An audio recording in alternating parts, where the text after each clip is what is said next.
Right, it's a good afternoon, good morning, Masikati, wherever you are, whatever time you're watching this video. Thank you for joining us. We appreciate your time, and I'm hoping, of course, from whatever is going to be discussed today, you'll find something that's of worth, something that will take, something that can at least be transformational to your relationship and your relationship with the children, if you have. But otherwise, today on this episode of Taura Tinzwe, we have a wonderful guest, a fresh-faced and brown-haired guest, as you can see, young and hip. Mr. Bheki Sifuba, welcome to the show. Thank you, sir.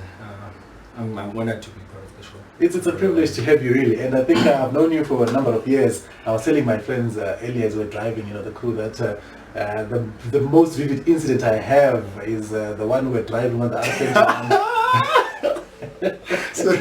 when I almost missed my flight, and I saw when I was driving there, I will not disclose the speed in case it was more than 180 for sure.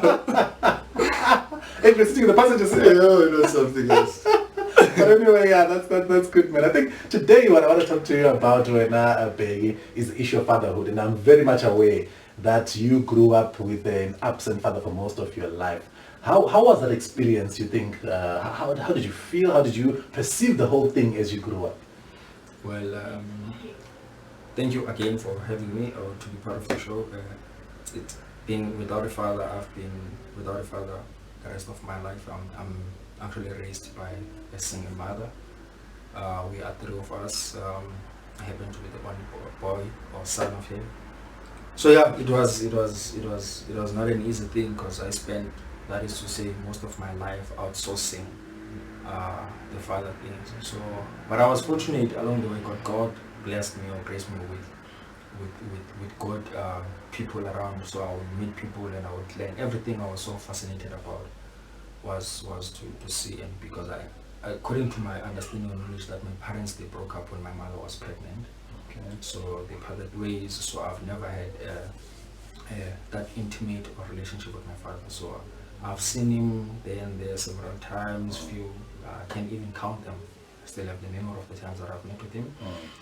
But then that's how. But the most of those times we've met, it's been me doing the hunt because I was longing to have a father. And as much as I have a single mother who has played both roles of being a mother and a father, but that need of having a father, because even though I had my uncles around, I would see how my uncles, they were born with their own children, and I would long and want to have that same relationship. So unfortunately for me, I had to be one of those who fall under the statistics of being raised without a father. Fortunately enough, I was also graced enough for God to be part of my life. And I remember when I became born again, I took that experience of taking God as my father. So, and then he fathered me around the gym and stuff. And it's been a challenging one. It's been a challenging one that I won't lie. It does affect your everything about your life. Sure. It affects how you grow up, how you take decisions. And it affects the most how you see the world around you. It affects your interrelations, because that love, you really need it. You really need the relationship with your father. I think it's one of the most relationship one can ever have. And for me, it's been unfortunate, like as I've said before, that I had to outsource it. I would see it from people. I would have relationships from my uncles, and I would see people and from the church and wherever. I met lecturers at varsity, and even at school. I had a good friend of mine who was my maths teacher. Whatever I would do to him, I will have a father-son relationship, so I would call him my father. So that's one thing I did with the older gents that I will meet, or uncles. I will try to apply that father-son, so as to feel that thing and to have that sense. So I had the midst of Mr. Moyo from high school, from varsity, Prof. Mareza, that had played some kind of a role, and Tatunglov and the rest. So I would always try to find that gap. But I won't take away from the fact that if I remember the story, it's so fun. Not long ago I was thinking about it. I think it was 2005. I don't remember June, but it was on a Saturday. It was me and my mother. She was working at that time, so I was going to work with her. And How old were you at the time? Do you remember? I don't remember the age, but I remember it was how old was I when I was 2005? But I was in the teenage, 12, 13. Teenage boy, okay. Yeah, so I know the picture of my father. I know he's still alive. I know I look like him. Most of his children, they look like him. So I saw him on the robot, and so my mother told me that he had bought a new car, this type of a car, and then since I was into cars and stuff as a kid, so I saw this car and I saw him just on a traffic light on a robot. I was like, this is my father. I was so excited as a young boy. He was driving the car. He was not. When he arrived on the robot, the car actually stopped. So he had to stop there for a few minutes or for that 30 seconds. And you and your mother were not even close, or just close to me. I was like, hello, Daddy. And I could see him. He looked at me and he saw me. And we even had a discussion about this later on. I saw him and then he looked on the other side and then he drove. Wait. You recognized your father. He was driving a particular car, stopped at the robot, shouted at him, and he saw you and chose not to recognize you. Yes, that's how it was. And to be honest with you, it was sad, How did you deal with that? I mean, how did you feel? To be honest, I had that Saturday was one of the saddest saddest day of my entire life. It felt like, I wanted, prior that, it has been me trying to, every time I would visit my mother when she was staying in Joburg, I would want to meet with him, and it was that him not being available. I had never known his life and what was happening, you see. So it has been that challenging. So I'm short of words to describe how it felt. Yeah. But then I was fortunate enough that when we went to work, after work, my mother, I remember she bought me KFC. And then she told me, she was, with her words, like, I was happy that this thing happened to you, in as much as I know it hurts you. Sure. But then this is not the first time this happened. So apparently that happened before, when I was still few weeks old, with my mother in Zulek. She was staying in Zulek and stuff. So apparently it was raining that day, and my father was passing with another car which he had that time. And then while my mother was waiting for a taxi in a rainy day, my father passed away. I don't know what had happened. I was not part of it because I was still a few weeks old. Yeah. So when it happened, my mother told me that story. That's the same similar. This is something similar, but it's not for you to hold grudges and to be mad at yourself that you are without a father or what you didn't do anything bad. But it comes to you as a lesson to learn, so that whenever you see children, just generally, you don't have to. You have to. There's children that are more similar to you that lack a father love, that you need to love them regardless. And also when you have your own children, or when you have your own nephews or nieces, you have to apply that love if you're old enough, so that they don't feel that gap of being fatherless. So I think what I'm hearing from you, and taking from the incident that happened there, and of course the hurt that would have resulted from such a thing happening, how did you manage not to hold a grudge? I hear, of course, Mama was saying, but how did you manage to either incorporate that or decide upon your own self to say, you know what, I'm not going to take this and make it a poison chalice that I choose to drink every other day to remind myself of why this man is not in my life? How did you manage at that young, tender age to be able not to hold on to the anger? To be honest with you, it was very difficult, first and foremost, to not to hold on the anger, because it affected me a lot. In as much as I was very young, because I continued day after that day to be without a father. But I think that grudge or that anger left my heart or my thoughts 2011 when I called him and I told him, no, I'm no longer longing to meet with you, but I just want to know my brothers. I'm getting old, I just want to meet my brothers from your side and my sisters. So then he organized me, and then we went to Orlando, and I then met my sisters. That's when I met my sisters, 2011. I think it was in June. And then December again, I called him and I said I wanted to meet my sister, my other brothers, because we are many. Okay. So when I met the other brothers from another wife of his, that's when I met who they were, and then reflecting on the relationship, just when we had a lunch together and stuff. That lunch. So all of the children. Not all of us, but I think about 6 of us were there. Okay.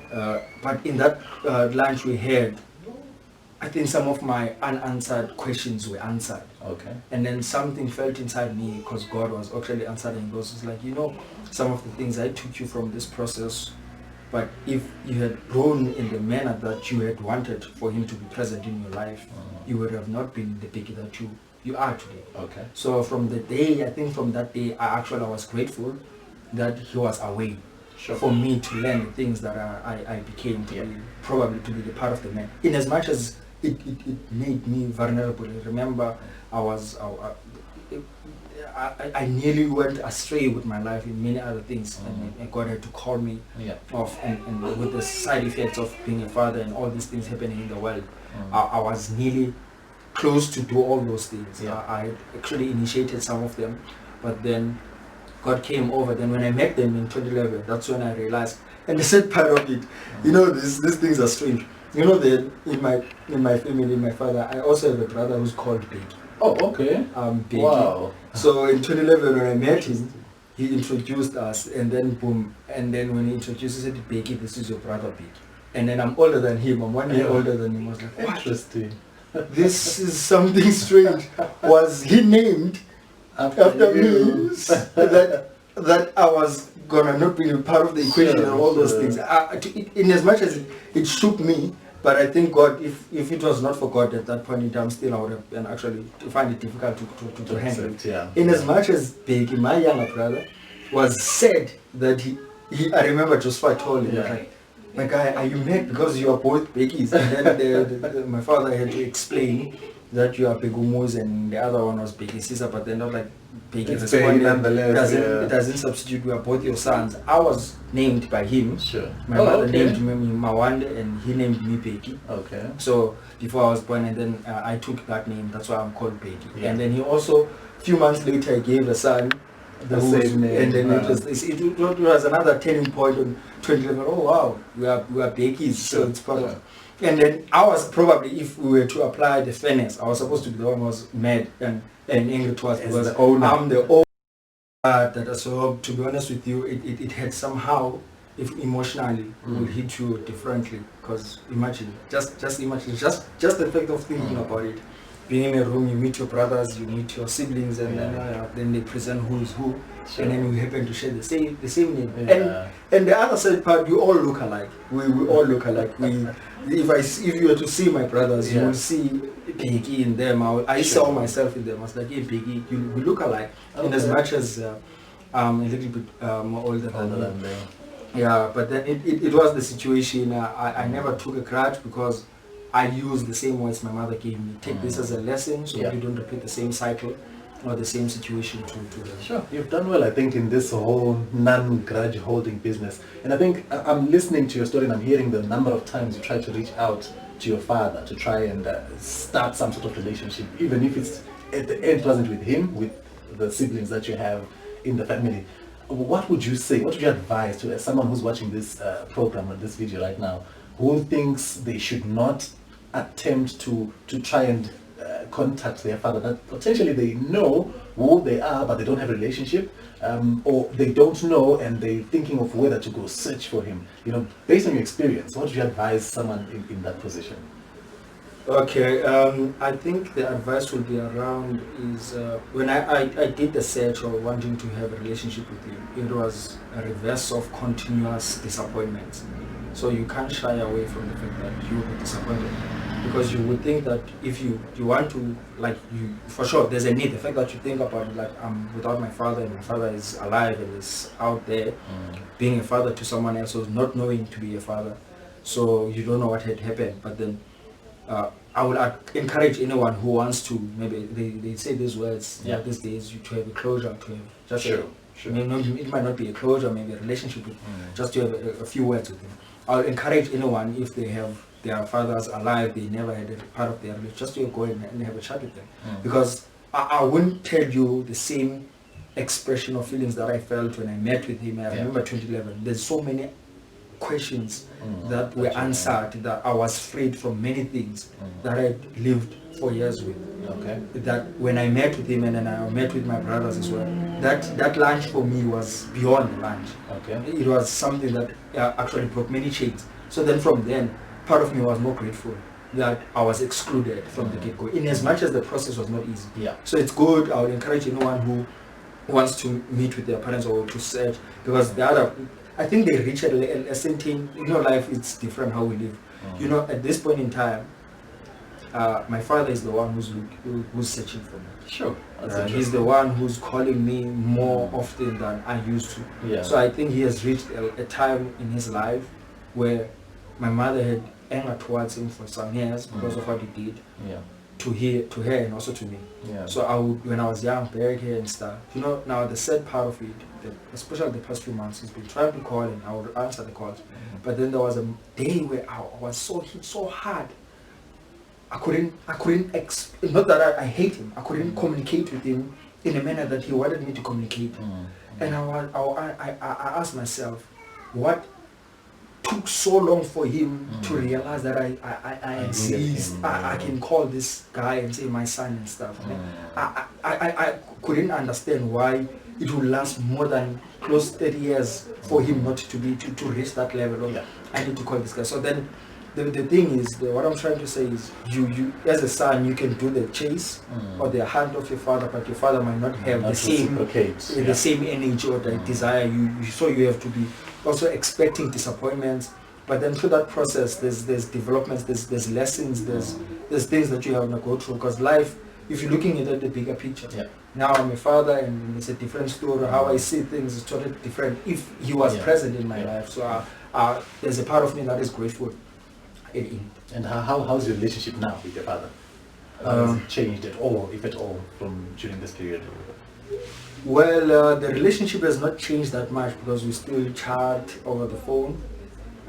There's nothing new other than him now calling me than because back then I would be the one chasing him, but now it seems like the table has been turned. But then I don't cancel the calls. I call, I answer the calls, I communicate with him. But then it's different because it's difficult for me to fully express myself because I'm asking myself this question: why now?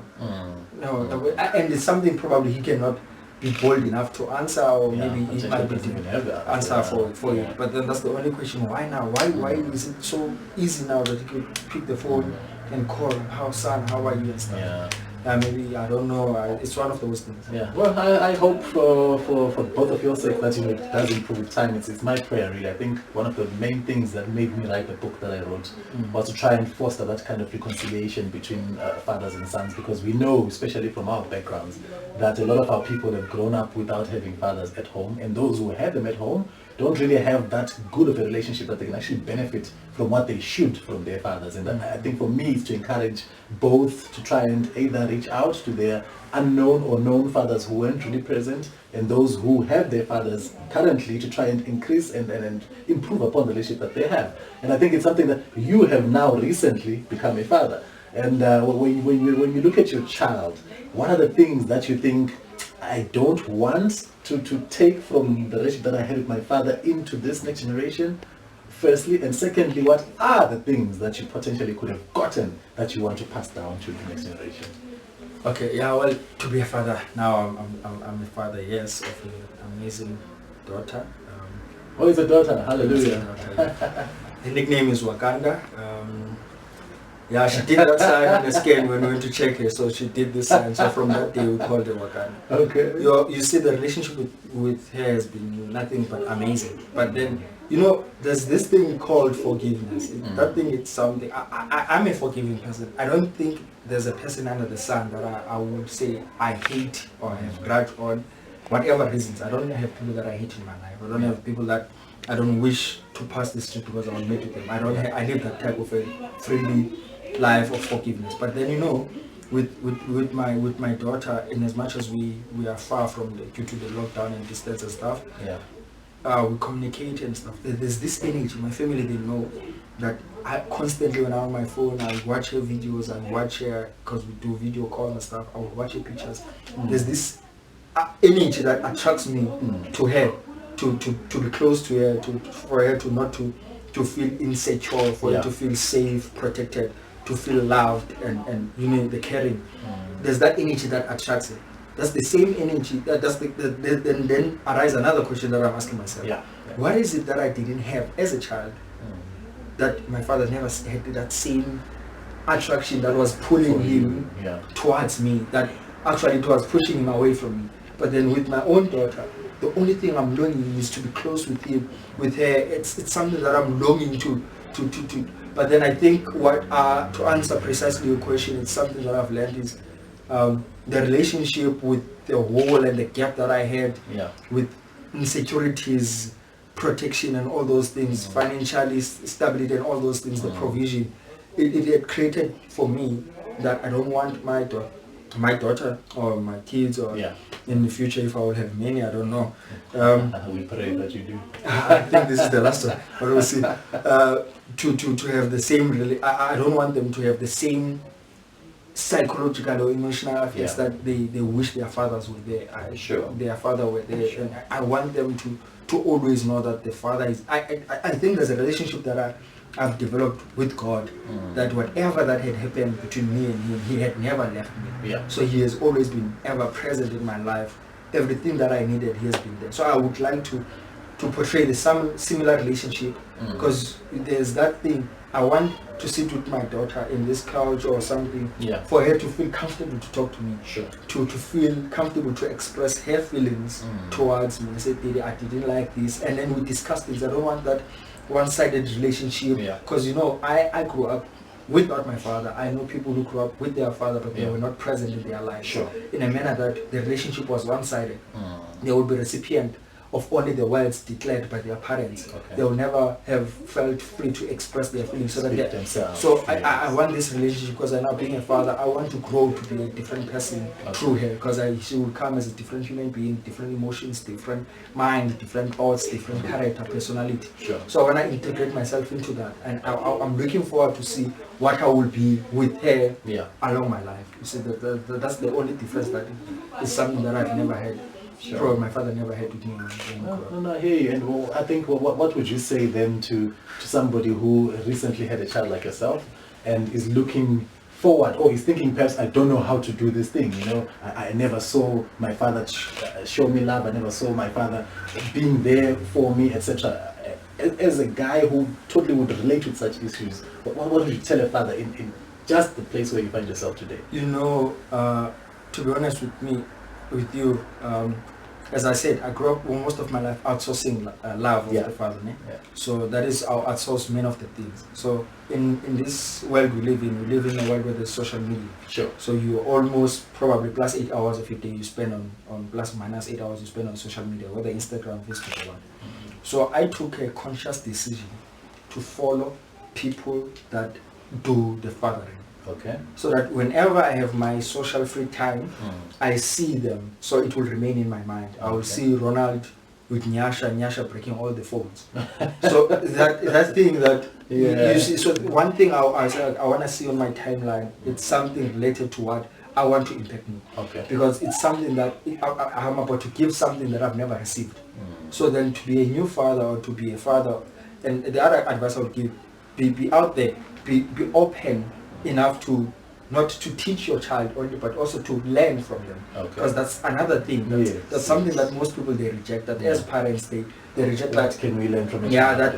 That two-way street of learning from each other, because the kid will bring something that you have never experienced, and then you need to embrace and grow from it. So that's one thing, and also to go out there and follow people that are within the same. Just take a few hours of your day and then try to search on the whatever platform, even if you are on social media. Right. So. If I always end the interviews with this when I speak to the people that are coming onto this program, and I kind of want you to imagine that every man in the whole world is going to watch this video. What's the one thing that you'd like to tell to men out there in context of the conversation that we've just had right now? Everything that I would like to tell to everyone. From your heart, to say, well, on this issue, if you can look at this issue, we'll definitely become a better world. What's that thing? That's a very, very difficult question. It needs a thoughtful answer, because that's one thing that is missing. I'm trying to think of a better way to express how I feel. Would it be? There's one thing, like as I've actually alluded or said before, that to be part of to be present. So one thing I would say to every father or a son that is listening or would listen to this video there's nothing more important than, I think for me, just for me, it's, I'm subject to questions. Sure. The best job man has to do is to be a father. Okay. You don't have to be a biological father. Like, that's the best thing. If we all can have the same mindset of, when I see a kid, I'm the father to those. Sure. I think that's the best job one has been given, because it to nurture, to transfer.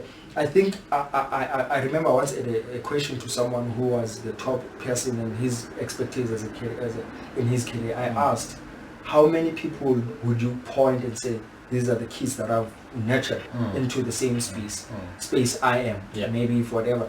So that's like him being a father or being a mentor to those. So I think one thing is, for every man, being a father there, from every man, you need to have that picture that you need to transfer whatever good thing you have within you, because I believe that that's how it's supposed to be, to have that mentorship, like for you to say, okay, I my grandfather played a vital role in my life. That's good. I like, even now, my mother, when we're selling these things, and then she would be like, you sell like your grandfather. I think wherever he is now in heaven, will say, I've taught that boy how to hustle. Sure. So that's one thing I would always count on him. So I think that transfer of knowledge, transfer of your emotions, I think that's the one most important thing. Whenever you see a child, or when you have a child, you want to leave that mark or impact in their life positively, because that's one thing that will make them be great. No, thank you, really appreciate it. I think it's we've come to the end really of our program today, and thank you very much for taking the time to watch. Thank you, Mr. Bheki, for gracing us your presence and being open enough to just tell us your story. I think it's something that I hope somebody out there is going to be inspired by, who literally change their lives, and they'll never be the same after today. Until next time, this is Taura Tinzwe.